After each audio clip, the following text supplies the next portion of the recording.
Like my colleagues, I too want to get to the bottom of this waiting list problem in Phoenix and across the country, and many of my questions have been answered.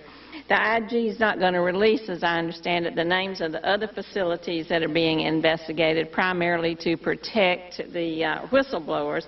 So I've asked that Nevada be added to that list because I want to be sure that the veterans there are getting the kind of services that they deserve and there aren't any secret waiting lists. I want to ask kind of a different line of questions because I think they go to the point of priorities. And I think priorities are kind of some of the problem that we're facing here as we look at the waiting list issue. Dr. Lynch, you mentioned that you went to Phoenix to check into the accusations that 40, and that was the number at the time, people had died as a result of this secret waiting list. You went on to note that you went on Thursday, April 17th.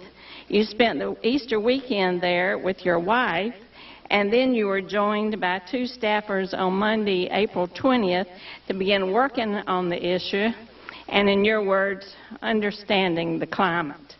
I would just ask you, Doctor, to tell me how you could have possibly thought it was appropriate to turn such a critical, serious mission into a personal holiday. I mean, don't you just get that you were postponing looking into something that should have been looked into right away? And also tell me then how I can explain your actions to veterans who are worried about getting an appointment for possibly a life-saving colonoscopy, not a tea time.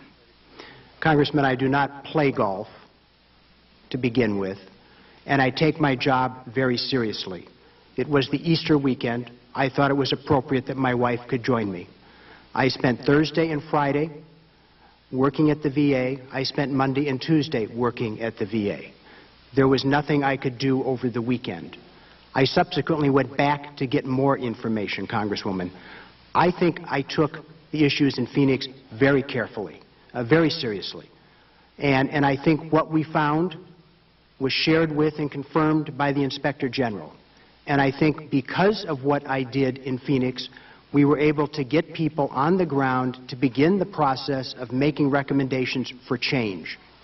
So I'm sorry you misinterpreted my intentions.